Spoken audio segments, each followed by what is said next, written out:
Hello guys, welcome to our channel के show. मैं खुश और एक क्रिश और इसके साथ एक कहानी घटित है और बहुत खौफनाक कहानी है। और अगर आप दिल के कमजोर हो तो इस कहानी को आगे तक बिल्कुल मत देखना।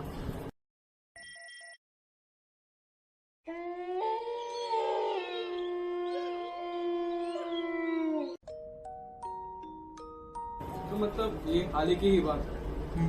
तो मेरे दोस्त का बर्थडे था, तो उसने एक विला बुक किया था आर्य कॉलोनी में। तो हम लोग सब पार्टी करने चले गए उसके विला में। फिर देखते ही देखते पार्टी करते करते 2 से 1:30 बज गया और हमें टाइम का अंदाजा नहीं रहा। तो फिर मैं देख रहा था कि मतलब मेरे ऑलमोस्ट सब दोस्त लोग उधर से चले गए थे। तो फिर मैं और मेरा दोस्त ही बचे थे पार्टी में। तो मैं सोचा कि उसको घर ड्रॉप कर दूं, क्योंकि उसका घर मेरे घर के रास्ते में ही था।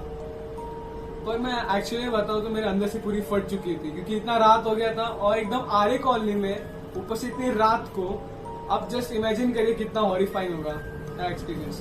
तो फिर मैं अपना बाइक लेके निकल गया और पीछे मेरा दोस्त था। तो मतलब मैं जैसे आर्य के अंदर जा रहा था ना, मतलब इतना चिल्ड हो गया था ना एटमॉस्फेयर की मैं बता भी नहीं सकता। और विंटर का सीजन भी नहीं था इतना चिल्ड होने के लिए।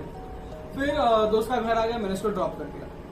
फिर मैं जैसे ही मतलब आर्य के डीप जा ही रहा था ना, तो एकदम ना रास्ता एकदम फॉगी हो गया यार। और मुझे ना आगे कुछ दिखाई नहीं दे रहा था इतना, और ऊपर से इतना अंधेरा था ना, कांट टेल यू। फिर मैं आगे चलाते गया। फिर ना मुझे कॉर्नर पे एक ना बुढ़ी आंटी दिखी। तो मैं सोचा कि कोई बैगर टाइप होगी, इसलिए मैंने इतना ध्यान भी नहीं दिया। फिर मैं जैसे उनके पास से गुजरता गया ना, वो सीधा मेरे बाइक के आगे आ गई हाथ दिखा के, और उसने मेरी बाइक रोक दी। तो मैं कुछ सोचू या समझू, उतने में आंटी आके मेरे पीछे बैठ गई। और मैं बस सोचता ही रह गया कि मतलब ये क्या हो गया, आंटी कैसे बैठ गई आके। तो फिर आंटी जैसे ही पीछे बैठी, उन्होंने मुझे एक ये वर्ड बोला, चलो, बस उतना ही और कुछ नहीं।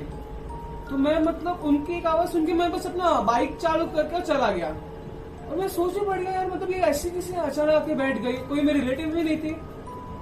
तो फिर मैं ऐसा आगे चलाता गया और मैं देख रहा हूँ कि मैं उसके पूरे कंट्रोल में हूँ, पूरे कंट्रोल में। ऐसा लग रहा था मुझे वो पपेट करते ना, पपेट कर रही है मुझे। कंट्रोल? हाँ, पूरा मैं उसके कंट्रोल में था। तो मैं आगे जैसे ही चलता गया, मैंने देखा कि एक ना इंडिकेटर में हर 5 मिनट्स में क्रॉस कर रहा था यार। तो मुझे उतने में मैं समझ गया था कि मतलब यार दिस इज समथिंग फिशी। कि मैं देख रहा हूँ कि मतलब हर 5 मिनट्स में मैं वही क्रॉस कर रहा हूँ। तो मुझे मतलब हिम्मत भी नहीं हो रही थी, मतलब क्या करूँ, आप भी सोचो, आप होगे तो क्या करोगे। तो फिर मैं चलाते गया। तो फिर थोड़े टाइम के बाद ना मेरे सेंसेस वापस आए। तो मैंने देखा कि मैं खंडर के पास हूँ। तो मैं देख के मतलब शॉक भी हो गया और स्कैर्ड भी हो गया, मतलब मैं इधर अचानक इधर कैसे आ गया यार। फिर मैंने भगवान का नाम लेके अपना बाइक स्टार्ट कर दिया। और मैंने जैसे ही स्टार्ट किया ना, मेरे ना राइट शोल्डर पर इतना जोर से पेन हो रहा था ना, मतलब मैं बता नहीं सकता। और ऐसा लग रहा था मतलब कोई एकदम भारी चीज मेरे राइट शोल्डर पे आके बैठी थी या फिर रखी थी। फिर मैं रेस भी दे रहा था ऊपर से, और मैं देख रहा हूँ कि मतलब मेरा बाइक का स्पीड बढ़ ही नहीं रहा है, वही कांस्टेंट स्पीड पे चल रहा है। और ऐसा भी लग रहा था कि मतलब कोई मुझे पीछे से पुल कर रहा है, कुछ एक तो एनर्जी। वो कोई एनर्जी थी जो पीछे से हाँ, pull कर रही कि थी? मतलब मैं वो एरिया से कभी निकलूं ही नहीं, ऐसा था। फिर मैंने बजरंग बली का नाम लेकर वहां से निकल गया। फिर मैं घर पहुंचा। फिर मैं एकदम रिलीफ्ड हो गया कि मतलब हाश, कुछ मुझे हुआ नहीं, मैं सही सलामत पहुंच गया। तो फिर घर पर गया तो काफी लेट हो चुका था, तो घर पर किसी ने पूछा नहीं क्या हुआ, मतलब बहुत लेट हो गया था तो? नहीं, मतलब ये घर पे मैंने किसी को बताया नहीं, क्योंकि अगर मैं बता देता घर पे तो मुझे अगले कोई पार्टीज में भेजते ही नहीं घर वाले। और एक वियर्ड चीज भी हुई थी मेरे साथ। फिर तो मैं ना उस रात को मैं फ्रेश होने गया था। फिर मैंने जैसे मिरर में अपने आप को देखा ना, मैंने नोटिस किया कि मेरे राइट शोल्डर पे ना एक एक्चुअल फिंगरप्रिंट्स होते ना, वो थे। फिर मुझे क्लिक हुआ कि मतलब ये वो जो भारी चीज था ये वही है। फिर मैंने उधर ना ऑइंटमेंट्स लगाया, और मैं बता नहीं सकता इतना पेन कर रहा था ना, मतलब मैं भगवान का प्रे करके सो गया। फिर अगले दिन मतलब वो पेन भी थोड़ा सा ईज होने लगा और एवरीथिंग वेंट टू नॉर्मल। और मैं आज भी उस दिन का रिमेम्बर करता हूँ तो मुझे स्टिल गूज़बम्स आते हैं। और मैं आजकल भी ऐसे सुनसान जगह पे नहीं जाता अकेले। और मतलब मैं आपको यही एडवाइस देना चाहता हूँ कि मतलब ऐसे जगह पे प्रिकॉशंस लेके जाना।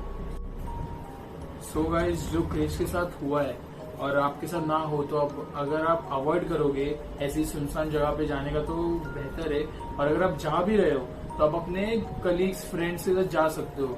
एंड प्रिकॉशंस लेना चाहिए क्योंकि लुटेरे वगैरह भी रहते हैं, आपको लूट भी देते हैं। और जो एनर्जीज दिखती नहीं है तो इट्स नॉट कि वो होती नहीं है।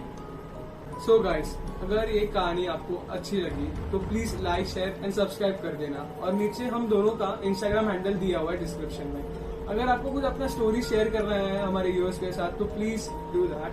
And thanks for watching us.